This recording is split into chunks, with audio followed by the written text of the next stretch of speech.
What can we do to make sure that we don't have to wait for a crisis in order to push us to recognize that there are better ways to do the things that we're most comfortable doing? Welcome back, everyone, to the Geeks, Geezers, and Googleization Show, the home of Googleization Nation, where we talk with HR and business thought leaders about the crazy, never normal shift going on all around us. Our goal is to bring you ways to reimagine tomorrow and explore the ever-changing convergence of people, business, and technology. Here is your host, Ira Wolf. Hey, welcome back, everyone, to another episode of Geeks, Geezers, and Googleization, winner of the Most Forward-Thinking Impact Award from the People Forward Network. I'm Ira Wolf, and thank you for being part of Googleization Nation. And I'm Jason Cochran. If you think this is just another podcast, think again. We're the voice in the most important, crucial conversations that are confronting business leaders and people today. Our goal is to bring you ways to reimagine tomorrow and explore the impact and convergence of business, technology, and people. This episode of Geeks, Geezers, and Googleization is sponsored by our partner, Y Institute, your personal and professional GPS for a meaningful life and purpose-filled career. You'll hear more about the Y Institute and their operating system in just a few minutes. We're also going to hear from one of my favorite thought leaders, Jason Feifer, editor-in-chief at Entrepreneur Magazine. His return to Geeks, Geezers, and Googleization is quite special for me because Jason was guest number 2 in October of 2018, which is still one of my favorite episodes. We talked about why do older people bash millennials? And I think we're still asking that question. But now Jason has a new book, Build for Tomorrow, and I must say it's a keeper. I have both the Kindle and Audible versions, and if I had it in paperback, I'll guarantee you that the entire book would be highlighted, loaded with sticky notes and page corners turned. But before we bring on Jason, it's time for our Perfect Labor Storm segment. This is where on each episode we focus on just one disruptive, surprising, or worrisome trend that we believe you should know. Here's today's Perfect Labor Storm. 70% of people don't feel prepared for the future of work, according to a study of 3,000 people conducted by Amazon and Workplace Intelligence. And according to the same study, almost 80% of employees are concerned they lack the skills, and 70% of employees are concerned they lack the education to advance their careers. 58% believe their skills have gone stale since the pandemic. Another poll from Harris found that approximately half of American employees are considering making a career change this year, and 44% are already planning it. And the final study was really interesting. It shows that the average person will have at least 12 jobs during their lifetimes. There's another landmark study from Australia that indicated that today's young workers will not only have those 12 or more jobs, they will likely hold those jobs in 5 different industries. As we've discussed so many times before, Ira, the future is both fascinating and terrifying. I actually just learned this week the scientific reason for why it's hard for us to project ourselves into the future. When we project into the future, our medial prefrontal cortex shuts down. That's the part of the brain that activates when we think about ourselves. So this means whenever we start to think of ourselves in the future, our brain actually treats us like we're a stranger. And it explains why it's so challenging oftentimes for us to do things for our future selves, like saving for retirement or staying on a healthy diet. But just because it's hard to project ourselves into the future doesn't mean that it's impossible. Imagine a world where our annual wellness exams no longer exist because nanobots in our bloodstream send our vitals to our doctor 24/7. Or imagine a world where very few of us own a car because we simply use car as a service via autonomous and flying cars. Or how about this one? The movie Avatar: The Way of Water is releasing this week in movie theaters. Imagine your consciousness being projected into an avatar to interact with the digital and physical world. But even more practically, imagine doing work that you never expected yourself to do. This has become a reality for so many people, myself included. And this is why I'm so stoked to learn from Jason today on how to build ourselves for tomorrow by embracing change and adapting faster. So with that, it seems like a perfect time to bring on our honored guest today, Jason Feifer, editor-in-chief of Entrepreneur Magazine and author of a recently released book. Let's go ahead and bring Jason on today. Hey, guys. Hey, welcome, Jason. Thanks for having me. It's great to see you again. It's hard to believe it's over 4 years since since you graced our stage. Time is a flat circle. That's amazing. Well, I'm very honored to be back. And as much has changed, including, and I can't wait to dive into build for tomorrow. Yeah. We're still asking that question: why do older people still bash millennials? We'll be asking that question till the end of time, because it's been happening for all of recorded history. So you've gone from working with Entrepreneur Magazine, prior to that, Fast Company, a couple other stops along the way. But I found it interesting, and I heard this on another interview you did. You don't like assuming the title of thought leader. No, I hate it. Why? Well, it's cliche. It doesn't mean anything. It sounds pompous. I don't really have a good term for the role and space that I occupy outside of that. I'm a guy that hopefully has something to say that people want to listen to. But yeah, to me, thought leader is like influencer, which is to say that you've just sort of the whole goal of it was to just reach some status where people pay attention to you, and that wasn't really what I was going for. So I use it when need be, but I don't think it's a great term. Curious, and I agree with you. Yeah. So it helps you get gigs, right? Yeah, exactly. Yeah, appreciate that. So tell us a little bit. I mean, again, you've been writing forever. I love your writing style. Thank you. And I wasn't kidding. I mean, if I had the paperback, I would have had it. Literally, the whole thing would be yellow or pink or whatever color. Because I keep stopping the Audible version and the Kindle version, going back and forth and writing notes, and my mind wanders. That's cool. And goes adrift. So why did you write this book? I mean, what was, and I know it was partly triggered by the pandemic, but there had to be more than just the pandemic said, hey, I'm going to sit down and write a book, because that's not easy, especially with everything else you do. No, it is certainly not easy. I do not recommend writing a book unless you are really, really ready to commit basically 2 to 3 years of your life to it. So if not more. So it really all goes back to when I first became editor-in-chief of Entrepreneur Magazine, and I kept getting this question asked of me all the time. I would be on podcasts, I would be, at events, and people would ask me, what are the qualities of successful entrepreneurs or successful people? And it was very curious to me. Why are people asking me this question all the time? And I came to realize that the answer is because if you listen to the questions that people ask you, what you discover is that people are really telling you what they think your value is to them. And if you can understand what people see their value, what your value is, then you can anticipate it and deliver it. And is there anything more powerful than understanding what people want and being able to be upfront about delivering? And so I wondered, well, what's the answer to this question? The reason why people are asking it is because they see me as a pattern matcher. That's the value that I have to people. I get to talk to incredible entrepreneurs all the time, and therefore I get to match patterns across how they think and how they act. And I came to conclude that the answer is adaptability. The most important skill, the thing that drives the most success, is adaptability. I wanted to understand, what are people doing? It doesn't seem to be something people are born with. It seems to be a skill that people can develop. And after the pandemic, there was absolutely no better subject to dive into and help people embrace.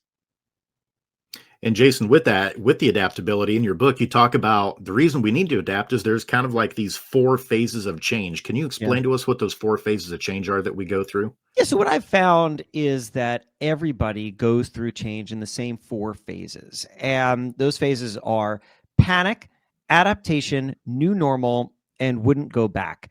And everybody, I stress, even the most incredibly adaptable, fearless leaders go through those 4 phases. The difference is that very adaptable people who have maybe gone through this before, they go through them faster. Right? They just spend less time on the panic, and they learn how to adapt faster. They have theories about what new normal looks like, and they start to move towards them. This is what we all need to do better at, is we all need to be able to move towards that, through that panic and into more productive phases of change. And so I wanted to understand again, like, what is it that people are doing?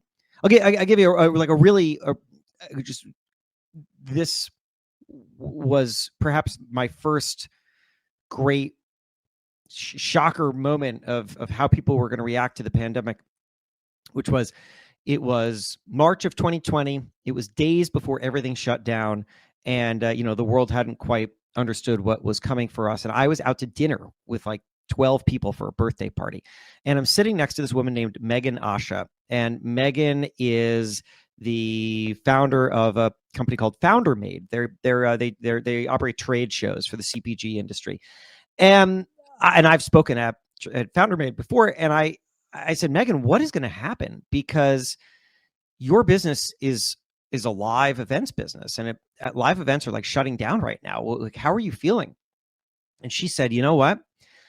I'm actually a little excited about it. And the reason is because we have had all of these ideas about other sources of revenue, ways to diversify this business. And we've never been able to really explore any of those ideas because all of our energy and resources are always being put towards the live events, because we always have to have the live events. So now if the live events stop, we can start to explore all these other ideas that we haven't had the time for. And I was amazed by that perspective, because she instantly, I'm sure that she basically already moved through panic, and I'm sure she was still feeling plenty of panic, and there would be plenty of panic to come, but she had gotten already to a place where she was starting to hypothesize what happens next, right? Instead of debating whether or not there should be live events when it seems like there will not be live events, she is putting her energy towards, what can I do and how can I make the most of the reality that I am now facing, rather than trying to counterfactualize that reality. And Jason, with that, I mean, are there some corollaries of that? That was a perfect example of how businesses sometimes can innovate and come up with new concepts. Mm-hmm. In this case, they were kind of forced to because of the pandemic. But what if we shift that on its side and think in terms of people? Are there things that people need to do in terms of their career where those same types of principles apply, in terms of stretching themselves, doing things they haven't done before, and going out on a limb and trying new things? Yeah, without question. I think that the first thing that we need to do as individuals is have a better, more defined sense of self that is detached from the output of our work. So what I mean by that is that if someone comes up to you at a party and asks what you do, you will almost certainly tell them what you do by means of the day-to-day tasks that you perform, the thing that you produce, the company that you work for, the role that you occupy. And that's all fine. There's nothing wrong with that. But the problem is that all of that stuff is easily changeable, all of it. And therefore, if you too closely tie your identity to these easily changeable things, then what you are really setting yourself up for is a massive feeling of disruption. When anything does change, it won't just feel like a change to your work, it will feel like a change to your identity. We need to come up with definitions of ourselves, understandings of ourselves that are detached from the things that are easily changed. You need to find the thing about you that does not change in times of change. And I would suggest pushing yourself to try to come up with a single sentence that you can use to understand yourself. For me, it is this: I tell stories in my own voice. Every word carefully selected because it is not anchored to something that changes. Notice, I tell stories, not magazine stories, not newspaper stories, not podcasts, not books, because any of that is changeable. I work at a magazine right now. I am the editor-in-chief of that magazine. It's a great role. It could go away today. All it takes is somebody deciding to fire me, right? And there are a couple of people above me, president and CEO, they could fire me. And then that's it. If my identity is that I'm a magazine editor, then I'm basically on one phone call or email away from that identity disappearing. I run people through this kind of extended exercise that I have in the book about how to find this for yourself. And it is awesome to hear people afterwards come up to me at conferences or wherever and tell me what they've come up with. I just yesterday, let's see if I can find it fast enough. I just yesterday got a DM from someone on Instagram who is an event planner and had heard me kind of walk people through how to do this, and then texted. Here it is. I found it, and she wrote. She wrote. I was just on a podcast recently. He asked me to tell him more about me, expecting me to say I'm an event planner. Nope, I'm someone who loves to help people celebrate life. Isn't that awesome? Isn't that awesome? Because that means that, so fine, she's an event planner now. Maybe the event industry collapses, or maybe just the kinds of events that she does radically changes. But there is never going to be an absence of need for people celebrating life. I love that that is the way that she now thinks of herself. It liberates her to enjoy and embrace the new things that come and figure out how to make the most of them. Jason, you must have been eavesdropping on my master's class. We just finished our organizational change class, and one of the messages that the students got, and Jason was a guest lecturer there as well. We talked about that. We talked about how you can't identify yourself through job titles, and we actually focused on purpose. And you talked about that in your book a bit. Yeah. And one of the quotes that you had was, "Purpose is why you should exist tomorrow." Can you talk about that a little bit?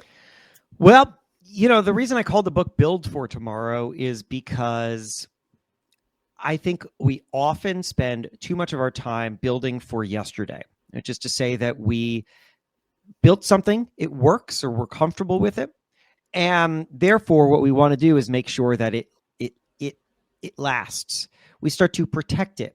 We start to make decisions about it based on our own discomfort with having to move away from these things, rather than focusing on what people need next. I think about this company, Food Stirs, that I wrote about.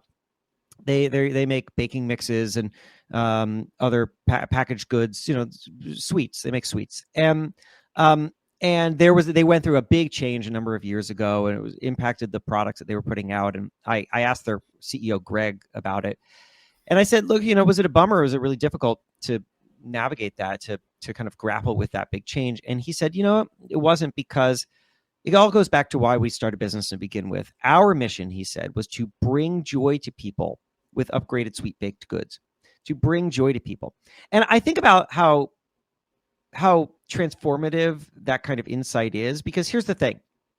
Consider that company started just by making baking mixes. And let's say that the global market for baking mixes just disappeared overnight. Well, what might they do?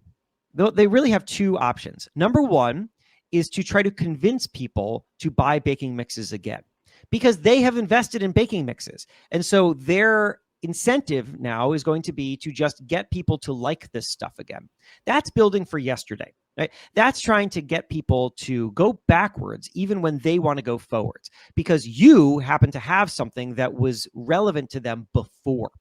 The other way to do it is to say, all right, well, they don't like baking mixes anymore. What's my purpose? My purpose is to bring joy to people with upgraded sweet baked goods. So how can I do that? What else do they want? Do they like donuts now? Do they like cookies? What do they want right now? How can I bring joy to people?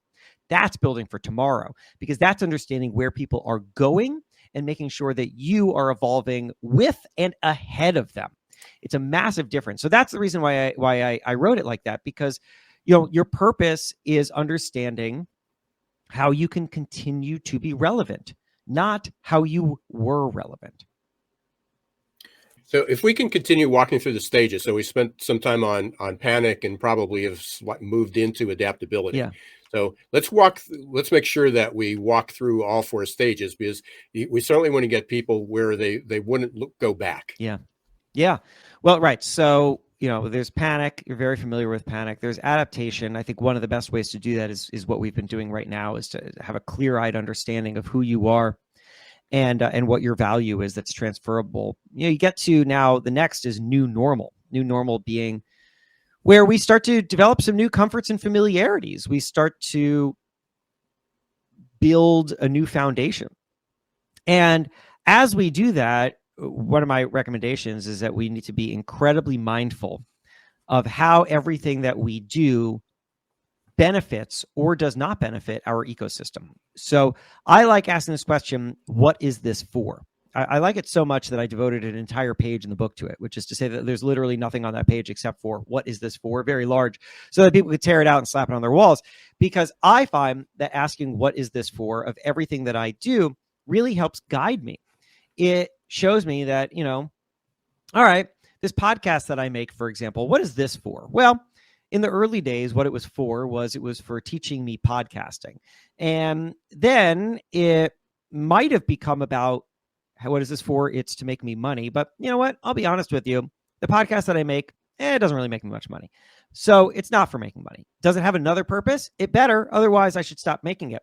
What is this for? Well, I found that the answer is that it is a IP factory. It allows me to talk to very interesting people, explore very interesting ideas. I can then utilize those insights in other ways.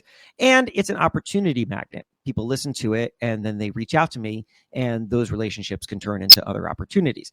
Now, the second that one of those two things stops working, or that there are other more interesting and maybe efficient ways to gain those things that I'm talking about, maybe the podcast isn't for anything anymore, and I should move along.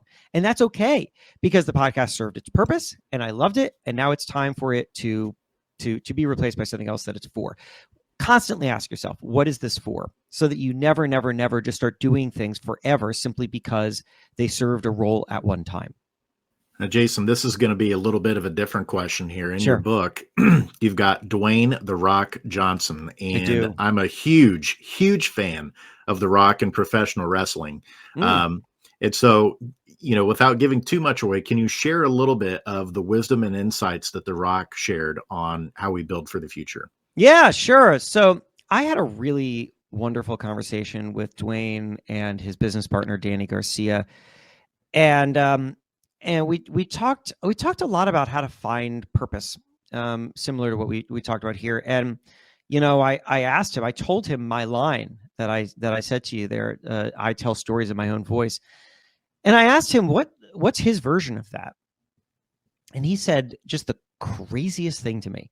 He said that his mission for himself is, I want to be a 10-lane highway moving through the world. And you're like, what? And I want to be a 10-lane highway moving through the world. The way in which he has thought about his career is that he wants to connect with people, and he wants to produce things that are valuable to people and that bring joy to people. He sees himself as really in the business of joy. And when he started out, he had one lane, and that one lane was he was a wrestler. And then he added a second lane, and that second lane was acting. But he feels like, and so far he has not been proven wrong, he feels like he has near infinite capacity for expansion, that he has the ambition and the talent and the wherewithal to find incredibly different, relevant ways to connect with people. And he wants to continue to push himself to figure out what those are. So, I think that probably when he and Danny were trying to decide whether or not to buy the XFL, it fit very nicely into, well, this is another lane that we have that we can build to try to bring joy to people. And it's the reason why he also invests in just the most random. I mean, he invests in Jenny's ice cream. I think it's Jenny's, some ice cream company. And it might not be Jenny's. I take that back. And I just, I've never heard somebody articulate ambition quite like that, but I really like it because it's not just, The Rock doesn't want to just make the most money possible. I mean, he makes a hell of a lot of money, but if he wanted to do that, there are other ways to do it. He wants to really bring joy to people, connect people, and he feels like there is not just one way to do that, and he wants to find as many ways as possible. Are your employees feeling stuck and just showing up for a paycheck? Is your workforce working harder to get back to normal than adapting to the future? It's time to help them break their addiction to certainty and develop a growth mindset. Developed by one of the world's top-rated future of work thought leaders, AQ Plus Mindset is a powerful tool to help your employees embrace change, adapt faster, and grow on the job. Conveniently delivered to any smartphone or laptop in easy-to-digest 5 to 10-minute lessons. managers can sit back and watch employee attitude shift towards growth and innovation in just 30 days. Are you ready to help your employees thrive in this ever-changing, never normal world? Encourage them to show more grit, resilience, adaptability, and unlock their potential? The journey to a growth-filled future starts with a growth mindset. Visit aqplusmindset.com or call 484-373-4300.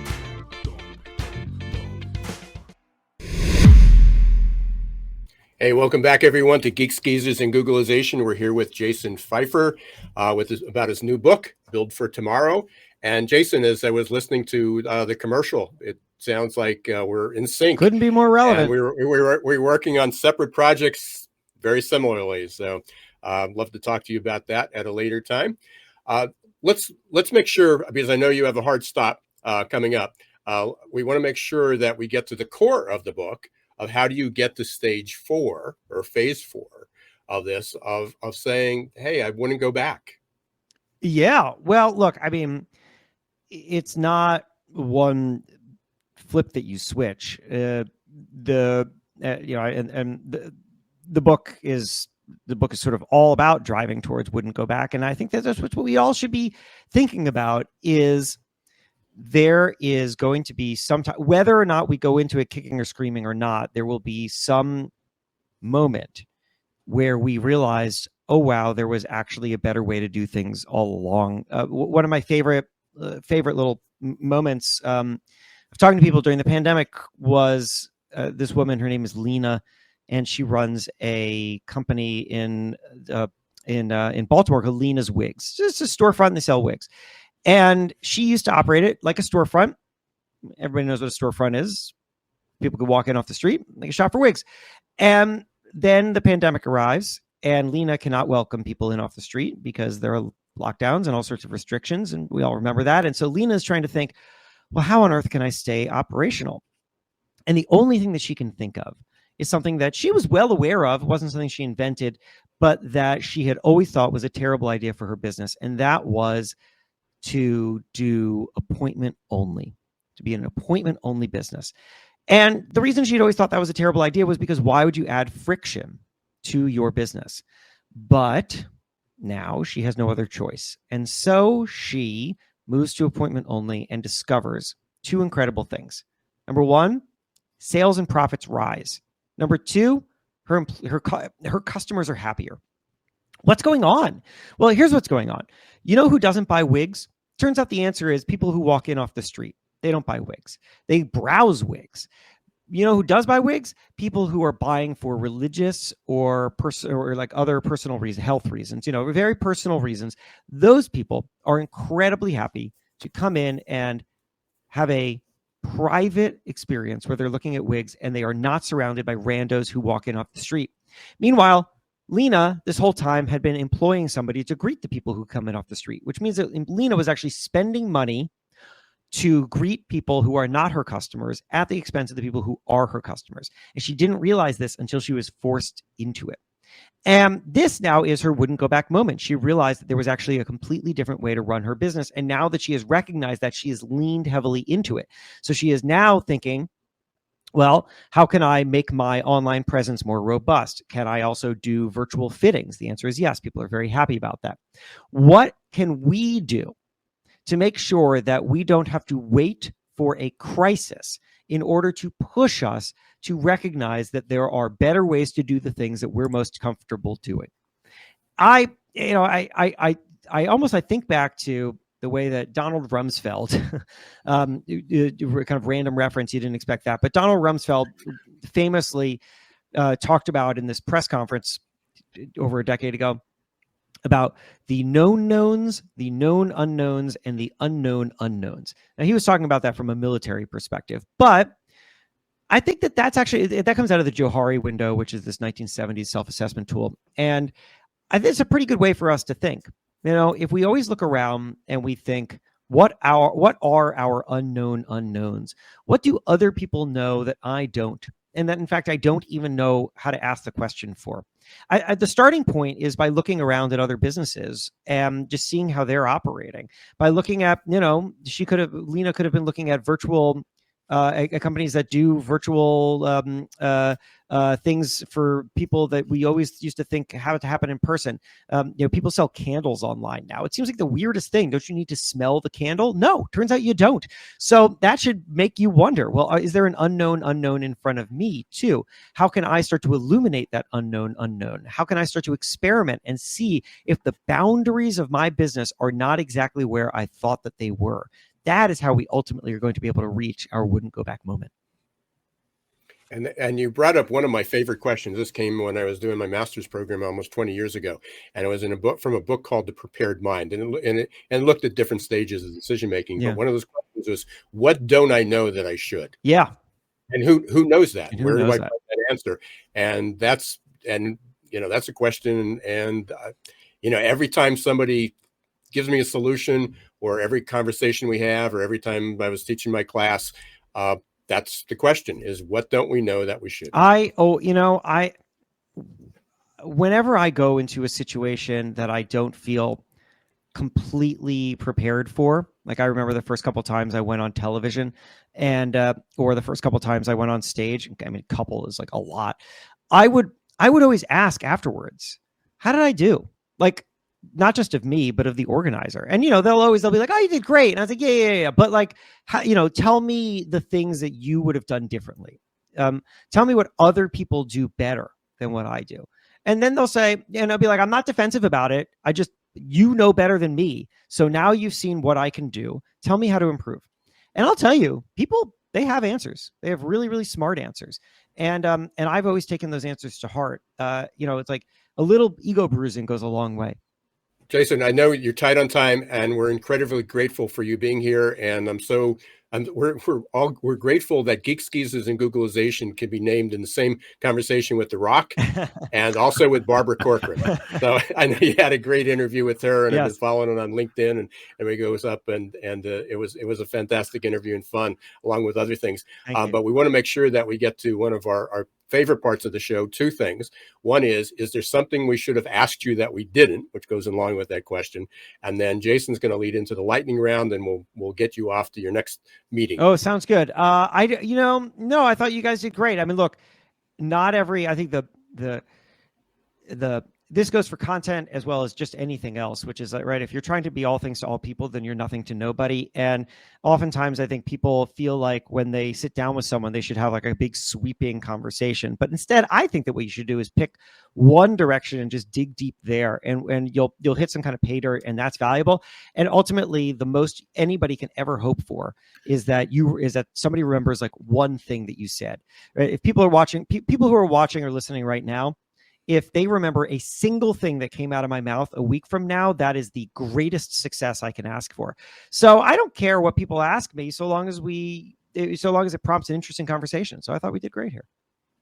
Awesome. Well, we're going to go out on a high note here. We're going to do the lightning round now, Jason, just so we can get to know you better on a personal level, and our audience too. Love it. 2 or 3 questions here. Let's start with this one.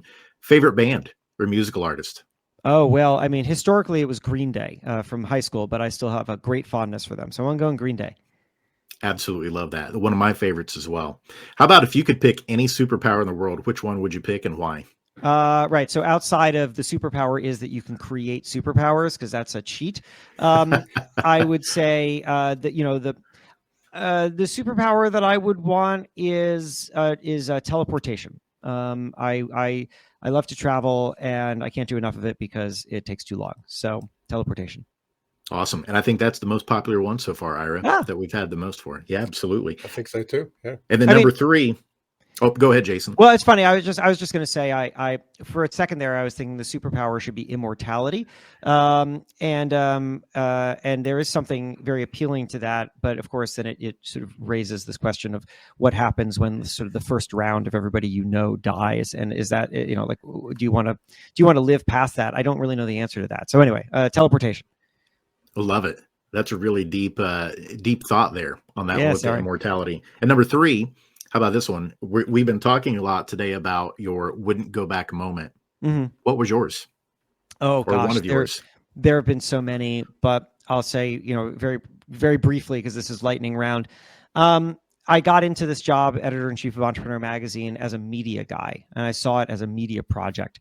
And about a year in, is when I finally understood that the world didn't understand me as a media guy anymore. They understood me as, I mean, Ira, what you opened with, a thought leader. And I hated the term thought leader, but I realized eventually that there was actually a massive opportunity in fulfilling that expectation, because that then allows me to just do a lot more and be relevant to more people in more direct ways. It took me an incredibly long time to understand what that actually meant and how I had to think differently about myself and my career and how I reach and relate to people. It was a years-long project, but the ultimate result of it is basically what you see now, is that I'm able to have this kind of conversation with folks like you, and I wrote this book, and I do a lot of other work, and that is easily a wouldn't go back moment. Love it. And of course, even though you may not like to call yourself a thought leader, the perception of everyone else absolutely is that you are, and you're making valuable contributions. And we appreciate you sharing those with our audience today and for helping Ira and I learn. But before we let you go, the name of the book again is Build for Tomorrow by Jason Feifer. You can buy it on Amazon. Also check out Jason's website, jasonfeifer.com. The Feifer is spelled Feifer. And check that out. Jason, any other ways that folks can get in touch with you and learn about the work that you're doing? I mean, you did great there. It's also available in ebook and audiobook if that interests folks. Ira knows that already. And you can find me on social media. I'm very active on LinkedIn and Instagram in particular, and always happy to engage. Thank you, Jason. It's great to see you again. I can't believe it's 4 years. I know. Congratulations on the book. It's been a partner on my side. It's again, one of the advantages of digital and audio is that the print doesn't wear off. That's true. Yeah. So, it's been by my side for a while, and I've got a million references. So people will keep hearing about what you're fantastic. Those long-lasting quotes. So thank you. I know you got a busy schedule. Appreciate you carving out some time for us, and wishing you a happy holiday. Oh, thanks, guys. I really appreciate it. It was such a joy, and take care. Ira, I was taking copious notes in today's episode. Well, I already have like 3 documents going.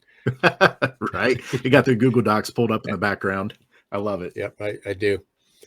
So I'll give you my takeaway. And this was something that I pushed out right before to promote this.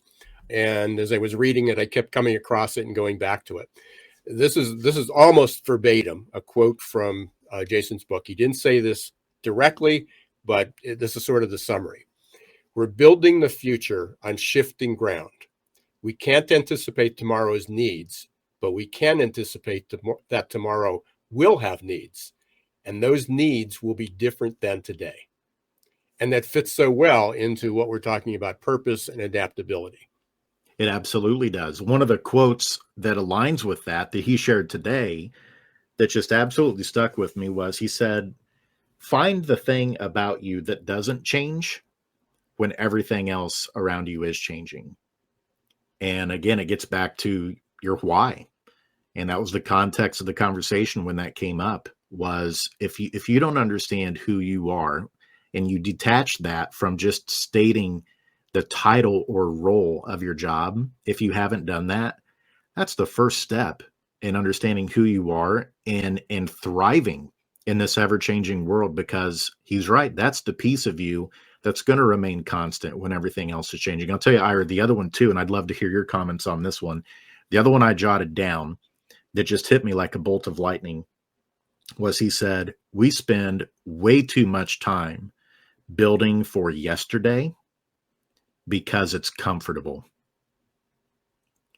I mean, that just, and the name of his book is Build for Tomorrow, but I can't tell you the number of people and leaders and organizations that often say, we're okay with status quo for right now. You know, we'll deal with that problem when we get to that point. And if you're listening to Jason today, he said, absolutely, that's not how we need to go about thinking about problems and the future of work. We need to start building for tomorrow, today. What did you think of that particular quote, Ira? That sort of led into the purpose. When, we talked about purpose is why you should exist tomorrow. Purpose is your roadmap. But there was something else that, again, I don't know if he mentioned it today or this was a note that I had before, but he talked about that nobody really cares what you did yesterday, except employers. It's really, nobody cares what used to work. And even employers are, they're starting to question, how much experience do you need? How much education do you need? What type of education do you need? When did you get that education? What did you learn from that education? How can you apply that education to what you're doing now? And when you start asking that question, it really exposes, how are we going to evaluate workers, employees? How are people going to evaluate what their worth is? How are they going to remain relevant?